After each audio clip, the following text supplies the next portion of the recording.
போன வருஷம் எங்கள் வீட்டில் காய்ச்ச பலாக்காய் அதை கட் பண்ணி அதில் இருக்கிற அது உள்ளே இருக்கிற அந்த பலா சொலையெல்லாம் எவ்வளோ நல்லா பெருசாக இருக்கிறதுன்னு சொல்லிவிட்டு அதெல்லாம் நான் உங்களுக்கு காமிச்சிருக்கேன். இந்த வருஷம் வந்து இன்னும் நிறைய காய்ச்சிருக்கு. கீழே வரையும் ஒரு நிறைய எக்கச்சக்கமாக காய்ச்சிருக்கு. அந்த பிரான்ச்சஸ் உள்ளெல்லாம் வர நான் காமிச்சிருக்கேன் பாருங்கள். இன்னும் மேலெல்லாம் வர காய்ச்சிருக்கு. கீழே வந்து ஒரு 6 காய் வந்து லைனாக அப்படியே கொத்தாக காய்ச்சிருக்கு. இன்னும் மேலெல்லாம் இருக்குது. இந்த வீடியோ வந்து அவ்வளோ இதுவெல்லாம் என்னால் எடுத்து காட்ட முடியல.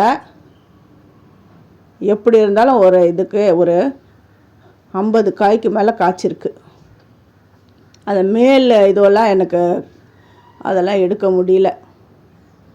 இது வந்து கீழே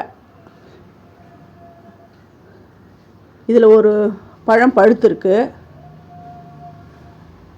அது பழுத்ததுனாலுமே அந்த அப்படியே லைட்டாக வாசனை வந்துடும். அந்த முள்ளெல்லாம் அப்படியே தள்ளி தள்ளி இருக்கும்.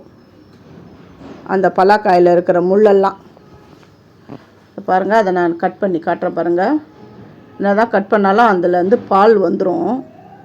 கட் பண்ணி கொஞ்சம் நேரம் அப்படியே வச்சிடணும். அந்த பால்லாம் கீழே அப்படி விழுந்து வற்றிடும். அந்த அளவுக்கு நான் வந்து கட் பண்ணி அப்படியே ஓரமாக வச்சிடணும். கட் பண்ணிட்டேன். எப்படி பால் ஊற்றுது பாருங்கள்.